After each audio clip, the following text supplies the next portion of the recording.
This CyCast is provided to you by the Iowa State Letter Winners Club, bridging the gap between legend and legacy by engaging in our past to invest in our future. All right, everyone, we have a great guest in our latest CyCast and former Iowa State point guard, Diante Garrett. And Deonte, without a doubt, is one of the best point guards in Iowa State history. He played here from 2007 to 2011 and had an outstanding career and later went on to a fantastic professional career. He played 2 years in the NBA and is still playing professionally overseas. And he's also a recent Iowa State graduate, which is amazing and awesome. So happy for him. Welcome to the show, Deonte. It's so great to have you. Oh, man, I appreciate that. That was a good intro right there. It feels good to, be back talking to you and want to talk to the Cyclone Nation and, and give them some updates on what's going on with me. And, it's going to be a pretty good one. Yeah, well, DG, of course, everyone called you DG when you're here in Ames. And what a lot of people may forget is that you had an outstanding basketball pedigree. Your father, Dick Garrett, played in the NBA. Mm-hmm. And I can't even imagine what that was like for you growing up, having a dad that was such an elite player. How much influence did he have on your life and career? A lot. When he was in the NBA, I wasn't born. Yeah. So, but growing up, he was always Pops, and I would hear the stories about, Pops did this. He played with this great and stuff like that, and I would just look at him just as like, that's my hero.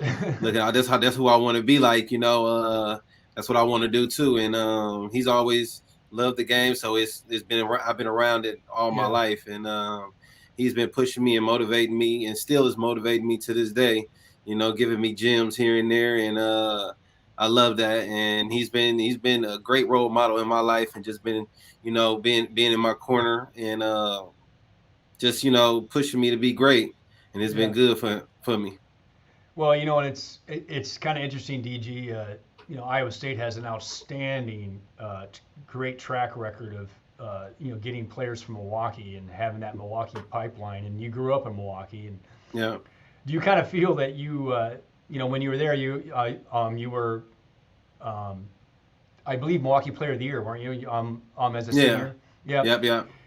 Do you kind of feel that you started that Milwaukee pipeline, and what was Milwaukee basketball like? Oh man, Milwaukee basketball was low on the radar around like the nation, I would say, but we were some dogs, man. I felt like we had a lot of good hoopers that came out of Milwaukee that went unnoticed. And growing up, I feel like I started a little bit of the pipeline, but the first person is Mike Taylor. That's right. MT. Mike Taylor, him and TJ were the first people that was recruiting me when I came on my visit. I already knew who Mike T was, and when I came on my visit, it was like a no-brainer how we were gelling out there on the court. We playing pickup at the time, and I was like, oh yeah, I got to come here. And I was going to thought I was going to be able to play with Mike, but I was able to see what he was able to do his junior year there at Iowa State, and it kind of influenced me to even come there. So I would give my hats off to Mike T being the guy that's really like paved the way for me. And then after that, then I can, whoever came after that, then we can say whatever. But I think it was Mike T was the first person, and I give my hats off to him. And speaking of Coach Otzelberger, Iowa State head coach, he obviously had a huge role in getting you to Iowa State. He was an assistant then, and people forget that Coach Otzelberger was really young in his first years at Iowa State. How much influence did he have on your career? Oh, a lot too. I feel like my whole senior year, like junior year, I would see him everywhere I was. Every AAU tournament or every local tournament. I think he was coming to drive down and just catching all the games, and he was at some of the open run games and stuff like that. So it was like he was recruiting me really hard, and he was already had like a good chemistry with my brother. He went to school with my brother, and so it was like, and then Mike T got involved with it too, so it even sealed the deal. And but TJ was definitely like my he still is my guy, but that was my guy back then that I always would see like, who's this little guy right here? He's always around here, seeing him catching me out, sending me letters and stuff like that. So he was there since day one, I would say. Yeah. Well, and that was a really good recruiting class you were in at Iowa State DG with Craig Brackins, and Yeah. and obviously Craig also, later on went on to an NBA career like yourself. Yeah. What type of player was Craig like, and how much fun was it to be the point guard and play with him? And obviously he did leave 1 year early, but having a guy like Craig Brackins as in the post probably had to help you out a lot, didn't it? Oh yeah, for sure. That was our go-to guy right there. He was our main focal point throughout like my first 3 years there. Well, him, we had Wes Johnson my freshman year, and but my other 2 years when I played with him, my sophomore year and my junior year, he was our main guy. That was our go-to guy that would get us buckets. He was rebounding. He had a love for the game. He played like he played against everybody like that was almost like I would say there was draft picks.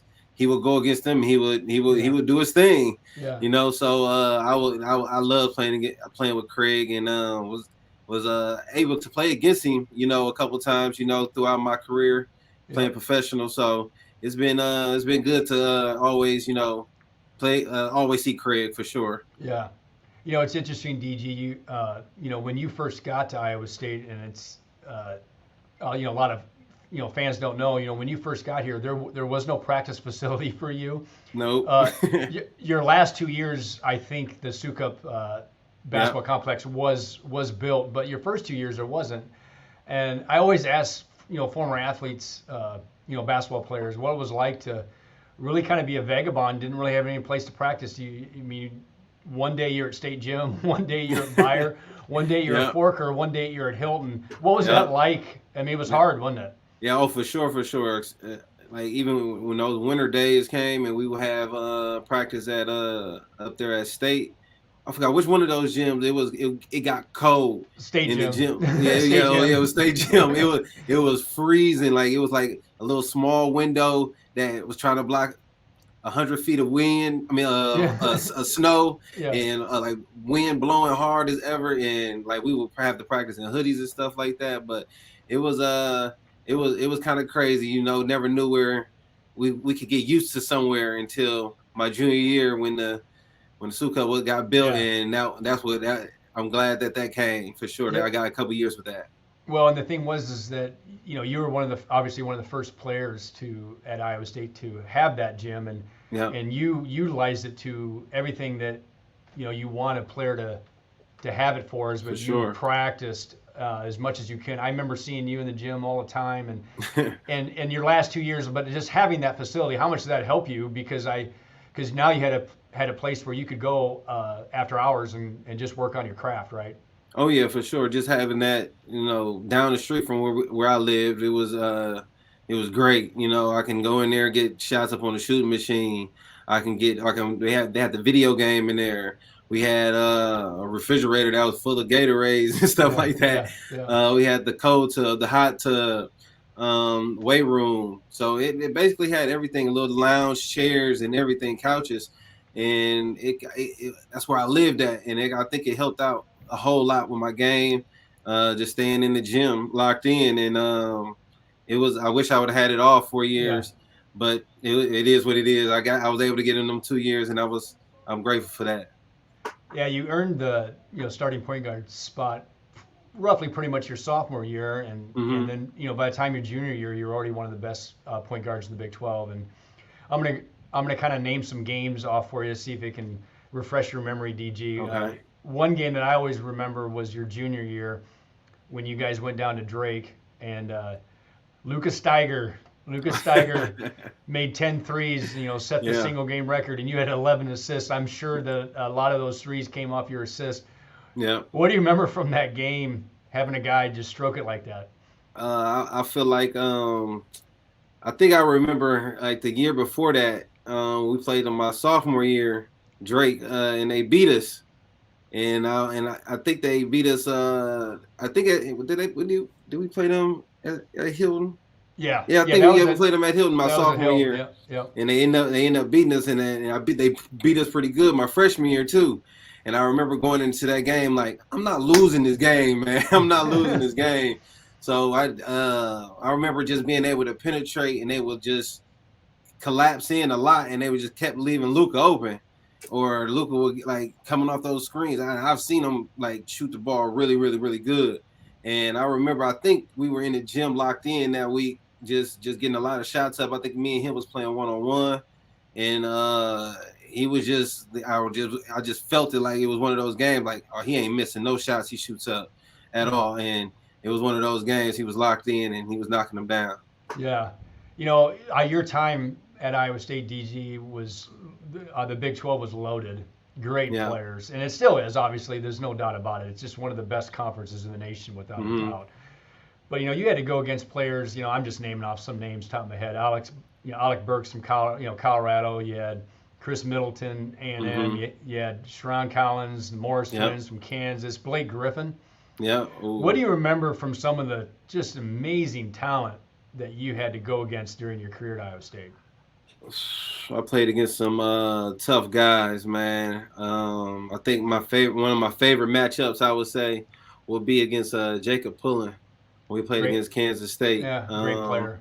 Yeah, that was one of my players that I would watch when they played against somebody else. I'm watching him. I was watching their games, and Tayshawn Taylor was one of them too. Sharon Collins. Like, I feel like I played against a lot. Like my freshman year, I played against Mario Chalmers and them. They won the championship that year. So that's right. That was your freshman year. Yeah. Yeah. So I played against a lot of vets, a lot of guys that are legends in the Big 12, had great careers, and still some of them still going now. So to be able to play against some great talent and being able to showcase and being able to hold my own.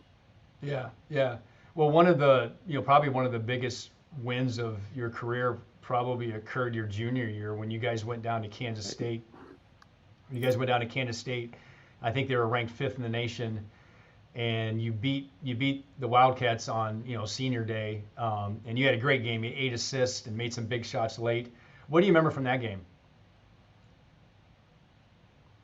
I remember that game. It was I remember talking to my friends, and they were saying they was watching that game, and they were like, we're gonna be locked in watching the game, bro. You gotta go in, you gotta kill that game. Ooh, you playing against Jacob Pullen, you playing against the top 5 team in the nation.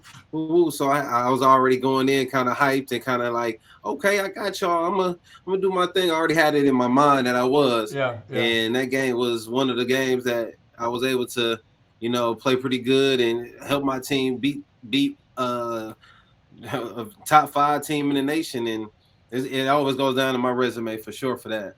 Yeah, what I remember about that game was that this is 2010, and we didn't really have a video crew back then that would travel on road trips like they do now.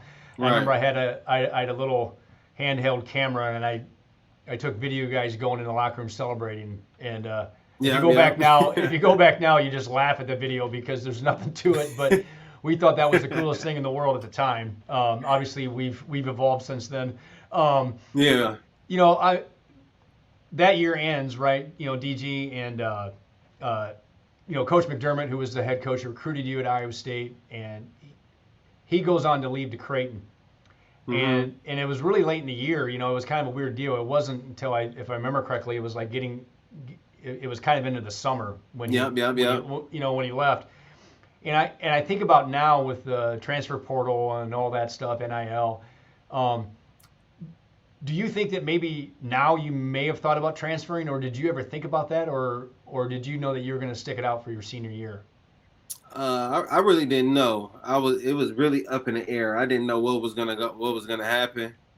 I did think about sticking it out, just like I'm gonna stick this out. But then I also thought about like, what if I go somewhere that can be a top team in the nation, and being able to be showcased on television a lot, and more exposure and stuff like that. So I thought about that, and before you know it, TJ was calling me and he was saying that we were thinking about getting Fred over, and I was like, oh well, that turned that makes that helps out a whole lot, and sooner or later, I think maybe 2 or 3 days later it happened, and I was like, Fred ended up Coach Fred called me, and I remember that day I ended up driving. I was in Milwaukee, and I ended up driving back to Ames just to meet with him that night because he wanted to meet with me.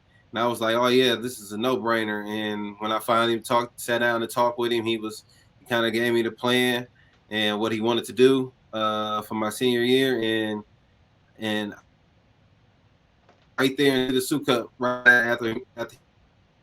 So, would you say that Coach Hoiberg's style play really fit into your strengths, didn't he?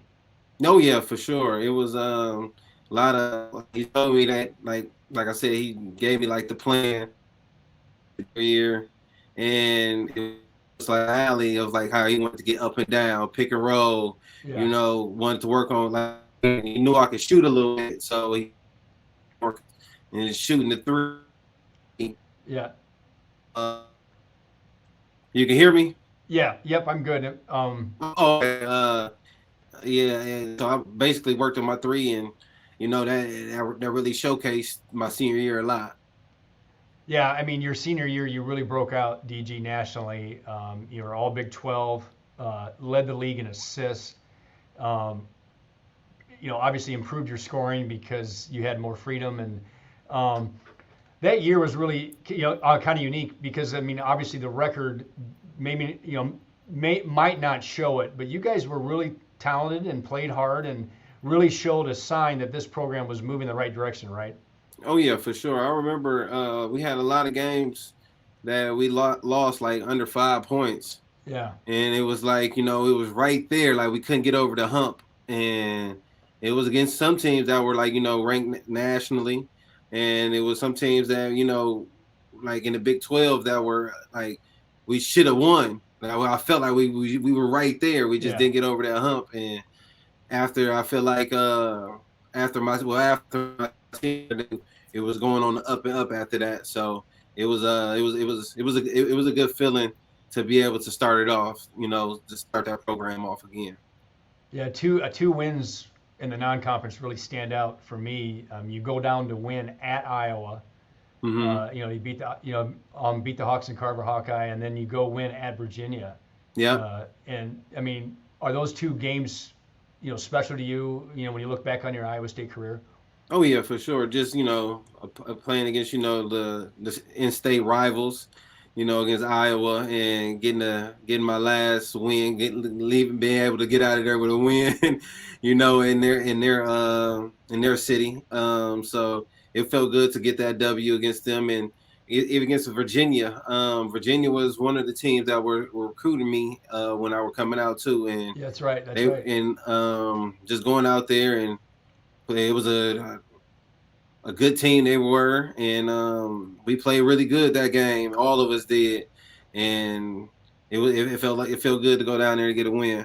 Yeah. So your senior year at DG, you had a freshman named Melvin Ejim who started pretty much every game that year, and he developed into one of the greatest players in school history. He was the Big 12 Player of the Year in 2014. Did you see signs that Melvin was going to be that type of player when he was that young, when you first started playing with him? Oh, for sure. I thought because he had like a motor, to get better. He was getting better when I was on his visit, and you could tell like he could play a little bit, but he was like young. And then I seen him the next year, and I'm like, oh, that's the same guy. Oh, he got stronger, bigger, got way better. So, and then every year he kept getting better and better and better. And he was one of those guys that I remember just having the motor to work hard in the weight room. Was in the gym too when I was in the gym. Yeah. So it was I seen it from the start when I first started seeing him hoop with us. Yeah. Well, like I said earlier, you led the Big 12 in assists your senior year, and you also was a great year statistically. I mean, you ranked in the top 100 nationally in scoring, assists, and steals, which is pretty impressive. Having that type of year in your senior year, I mean, how much confidence did that give you as you were getting ready for your professional career? It definitely boosted my confidence up a whole lot. And being able to play against some of the teams that, you know, in that Big 12 that were guys that were, you know, high on the board of getting drafted. And I was able to, play really good against those guys. And some of the games I got some wins, and I was able to stick with it, stay to myself, oh, I can definitely keep going with this. I can definitely play professional. I can definitely try to make it to the NBA. So my senior year definitely was I was able to showcase what I could do. I felt like I can do some of those things, but that wasn't my role. My first 3 years, I had a guy, Craig Brackins, on my team. That was his role. So I was in a different role, but my senior year, I was able to blossom and being able to have the ball in my hands more. And Coach Fred was able to give me that confidence to go out there and do it and showcase it. And I took advantage of it. So your career ends, DG, you went undrafted, but you play overseas, and I think it was Croatia and France your first year. Yeah. Obviously had a great first year professionally, because when that season ended, you got a chance to go to the summer league for the Phoenix Suns. Yeah. And you obviously once again showed them what you could do, because after that summer league, you signed a contract with them to play in the NBA. What was that moment like when you knew that you were be an NBA basketball player? It was a great feeling, dreams come true, Yep. And it was growing up, everybody has that, want to have that feeling of making it to the NBA and being able to sign that contract, and I was able to do that, and it was a blessing, I would say. And that summer league, I really didn't know. I was just stay grinding. I just was like, okay, I played pretty good. Summer league, I just wait till I hear something, and I went right back to the gym, kept hooping, and kept doing what I had to do. And I finally got the call to come on back for training camp and everything. And I'm like, oh, okay, they must like what I did there. And I played really good in training camp, and the whole year I was just kept grinding. I was like, this is a dream come true here. So it felt really, really good to be able to play at the highest level, for sure. Yeah. Well, I had to look this up. I'm not going to lie to you, but there's only been 96 father-son combinations in NBA history, and you're one of them. Yeah. I mean, how cool is that for you? I mean, that's just amazing that it doesn't happen that often that Right. a dad plays in the NBA and a son plays in the NBA. And I mean, how awesome is that for you to, just with your dad, that you guys are both NBA alums? Oh man, it feels great. Somebody just sent that TikTok to me. It was like a TikTok video or something like that, and they were showing the father duos. Oh, okay. And I was like, I'm looking, I'm like, why they sending that? And I'm like, oh, they're gonna be a pops. And I was like, oh wow. And then everybody started, when I started seeing it going viral on Instagram and stuff like that, people was talking about it. I'm like, oh, this is pretty cool, man. It is my pops, we still got our jerseys. He got a couple jerseys hung up on the wall up there next to mine. So it's a good feeling to see and be a part of. Yeah. 2013-14 season, now you're playing for the Utah Jazz, and you played in 71 games that year. That's a lot. And what were some of your that year in particular, because you played in so many games? What are some of your favorite memories of playing in the NBA? What were some of your favorite teammates? And what were some of the toughest opponents that you ever played against? I would say, a couple of memories. I would say that year playing with the Jazz was we played against the Warriors, and I played pretty good against them I played pretty good against them a few times. We played against them on early part of the season. Yep. And it was I didn't play that many minutes, but when I got in, it was like I played really good. So that kind of like it was a booster for me to keep playing more minutes. I was adding more minutes on. So it was like me and Ian Clark, me and him were the same, like, working hard, going to staying in the gym before practice, after practice, playing one-on-one, and we both got a chance to get in the game that game, and we played really good, and me and him both still good friends to this day. That we were like both looking at each other like, yeah, bro, keep pushing each other. Like, let's keep getting after it so we can keep getting some more minutes. And it helped out a whole lot. And we a couple more games that we played pretty good in was against, Miami. We ended up beating Miami that year. Again, they had LeBron on the team, D Wade, and we ended up winning that game. And that was a national game, and that was a memory I can remember. Just saying I beat LeBron James in the game, and it was a lot of memories that year. I say I played against my old team, Phoenix, that year, and I played really, really good against them. And just to show I'm still here. Yeah. And it was a good year.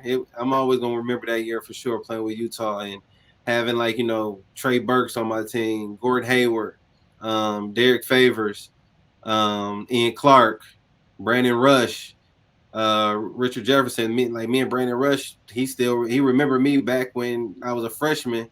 And he was the senior, and he won the championship. He was like, I remember you used to. Yep. I remember you used to be the dude with the big T-shirt on, freshman year, skinny out there. So it was good to have him as a teammate, and to this day I still talk to some of those guys on Instagram, and we all see each other through in social media. Yeah, I mean, at the age of 34, DG, you're still playing, and oh yeah, still playing overseas, and that's rare, isn't it? To at that age to continue to to grind it out like you are. What are your plans for this coming year? And I know you talked about that you had kind of a life change here with your family, but I'm kind of tell Iowa State fans, like, what are your plans this next year? Well, I have a baby girl on the way coming in September. Congrats. Appreciate it. And so I'm gonna stick around right now. Normally I would leave sometime in this month. It would be in August. I would end up leaving to go if I was to go back to Israel, it would probably be in the next couple of weeks. France, I know some players I know are already there. They already left. So it's like it would have been this month. I would have been, would have left and went to a team, but I end up making the decision to stick around. My wife, my son, they're in Charlotte. They live in Charlotte. So I'm gonna go back out there and make sure everything's good. Get prepared for baby girl to get here. Yep. And make sure the household is comfortable and set. And then sometime during the middle of the year, probably at the end of the year, probably we'll get out probably November, December sometime, and see where I go and take it from there. I mean, how cool has it been for you to see the world, by playing basketball? You've been in a lot of places and had great success, but how awesome has that been for you at a young age you've been everywhere, and it's been pretty cool, hasn't it? Yes, man. It's been a blessing, I would say. Just being able to touch mostly all the countries, over in Europe, and I was able to play and see different things that you normally don't see on a normal basis. Like you'll see it on a movie or TV or Instagram and stuff like that, and being able to be a part of those things, it's a blessing for sure. And I love traveling, and so it's gonna be, I will say, I'm trying to do this until I'm 40. Yep. And being able to just travel across the world and show my family, show everybody a different part of the life that some people don't be able to see. And we try to take advantage of it, and praise God. Yeah. Well, I tell you what, DG, you reached another milestone this last week. You are now an Iowa State graduate. Oh yeah. And so, just a couple questions. How happy does that make you feel that you got your degree? And oh man. what made you decide that, hey, I need to do this?